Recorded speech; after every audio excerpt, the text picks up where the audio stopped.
It was a cold February day in 1957. A young man was out checking his muskrat traps, just doing what he usually did. He was in a wooded area in Philadelphia, Fox Chase. Normally, it was a quiet place, but what he found that day was anything but quiet. He saw something strange. A large cardboard box. It had a J.C. Penney label. He got closer and peered inside.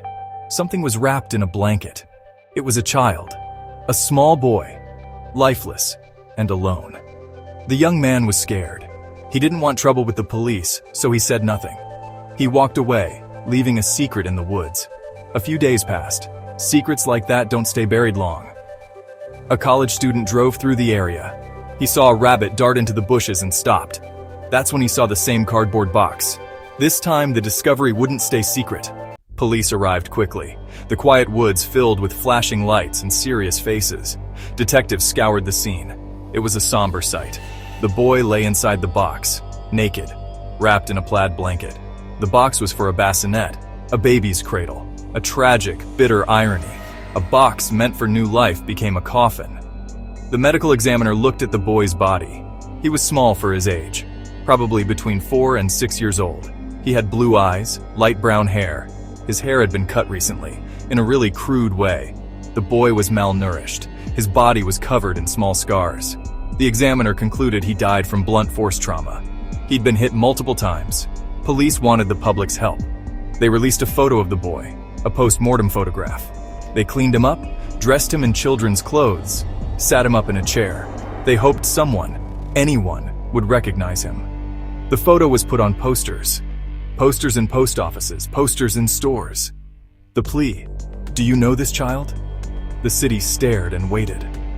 No one came forward with a name. The silence was deafening. Years turned into decades.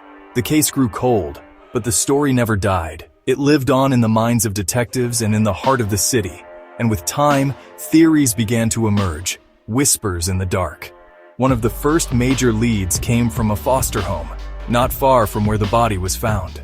A medical examiner got a letter from a woman, a psychiatrist, who had a patient claiming the boy was from that foster home. The story was that the boy was the son of the woman who ran the home, and that his death was an accident. The theory went like this: the boy had an accident. Maybe he fell or was punished too harshly, and he died.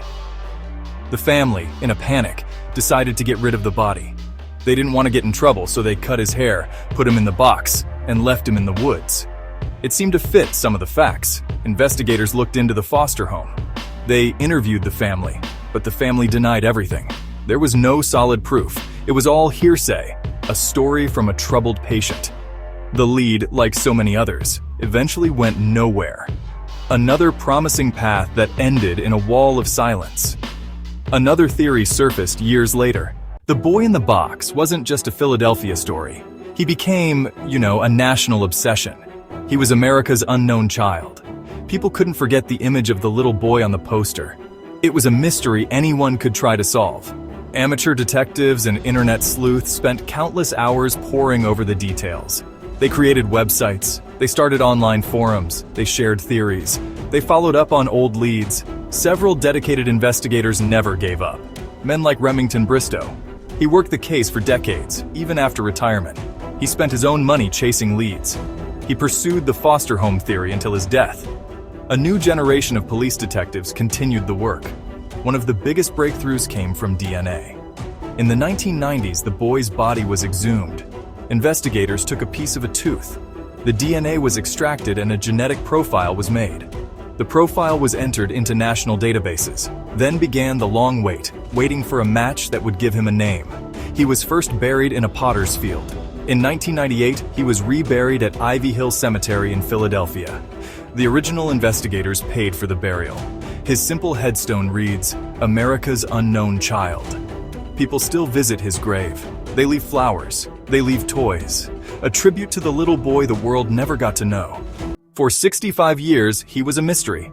A face on a poster, a child with no name.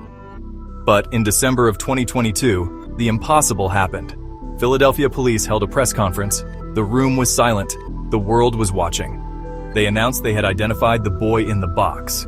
His name was Joseph Augustus Zarelli, born January 13th, 1953. He was 4 years old when he died.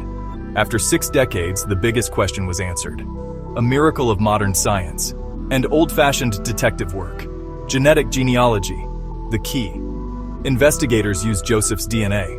They built a family tree. They found distant relatives. They worked their way down the generations. It was painstaking work. It took years. But finally, they found a match. They obtained a birth certificate, a name, a family. They found his mother. They found his father. Both were long dead. The family tree had finally led them to Joseph. It was a moment of triumph, a moment of profound sadness. But a name is not the whole story.